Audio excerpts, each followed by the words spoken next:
மீனா வாட்சை வாங்கிக்கோங்கப்பான்னு சொல்கிறாங்க. மீனா அப்பா வாட்சை தூக்கி வீசுறாரு, திட்டுறாரு, வெளியே போக சொல்கிறாரு. மீனா, உங்களை பார்க்க வந்தது ஏன் தப்புப்பா. மீனா செந்தில் வண்டியில் போகிறாங்க. செந்தில், நான் உன்னை கூட்டிகிட்டு போயிருக்க மாட்டேன். மீனா, என்னை திட்டுனதே இல்லை, இப்போ தான் இப்படி பண்ணுறாரு. ஆளில் பாண்டியன், கோமதி, மயில் அம்மா வராங்க. மயிலை போய் பார்த்துட்டு வரேன்னு சொல்கிறாங்க. மயில் ரூமில். மயில் அம்மா, நீ வருத்தமாக இருக்கன்னு மாப்பிள்ளைக்கு தெரியுமா? மயில், நான் வருத்தமாக இருக்கேன்னு அவருக்கு புரியலை.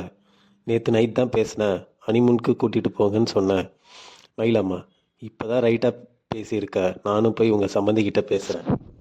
ஹாலில் மயிலம்மா, எனக்கு தெரிஞ்சவன் ட்ராவல்ஸ் வச்சுருக்கான், டூர் பேக்கேஜ் கம்மியாக போட்டு தருவான், ஹனிமூன் அனுப்பி வைங்கன்னு கேட்குறாங்க. பாண்டியன், அதான் அடுத்த மாதம் போகிறாங்கன்னு சொன்னேன்ல சம்மந்தி. மயிலம்மா, சின்ன சிறுசுங்க போயிட்டு வரட்டுமே சம்மந்தி. பாண்டியன், சரி போயிட்டு வரட்டும். பாண்டியன் கிளம்புறாரு. மயிலம்மாவும் மயிலும், ஹனிமூன் போயிட்டு திரும்ப வரும்போது நீ சொல்கிறதுக்கெல்லாம் ஆமாம் போடணும். இந்த வாய்ப்பை தவற விட்டுட்டா அவ்வளவுதான் மயில். மயில், நான் விட மாட்டேன். செந்திலும் கதிரும் ரோட்டில். செந்தில், மீனா அப்பாவுக்கு 50th பர்த்டே, கோயிலுக்கு அர்ச்சனை பண்ண போகணும். அவர்கிட்ட அர்ச்சனை வாங்கிட்டு வந்தோம். வாட்சை கொடுக்க வீட்டுக்கு போகணும். வாங்குன்னு வாங்கிட்டாரு. அண்ணி அப்செட்டு. கதிர், உன்னை கல்யாணம் பண்ணிட்டு சந்தோஷமாக தானே அண்ணி இருக்காங்க. செந்தில், அவங்க வீட்டில் எல்லாரும் கவர்மெண்ட் வேலைக்கு போகிறாங்க. கதிர், அதுக்கு கவர்மெண்ட் வேலைக்கு போக முடியுமா? செந்தில், ஏன் நான் நினச்சா போக முடியாதா? கதிர், நீ இப்படிலாம் பேச மாட்டியே.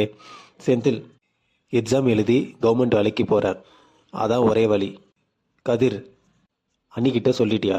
செந்தில், இன்னும் யார்கிட்டையும் சொல்லலை, நீயும் சொல்லாத. கதிர், நானும் ஒரு ரகசியம் சொல்லுவேன்னு ஆக்டிங் டிரைவராக போகலான்னு இருக்கேன். செந்தில், ரெஸ்ட் எப்போ எடுப்ப, உடம்பு கெட்டு போயிடும். கதிர், 10,000 கொடுக்கணும்லண்ணே, நானும் சொன்ன வார்த்தையை காப்பாற்றணும். செட் ஆகலான்னா விட்டுடுறேன், இதை யார்கிட்டையும் சொல்லக்கூடாது, டீலா? இதோட எபிசோட் இங்கே முடியுதுங்க.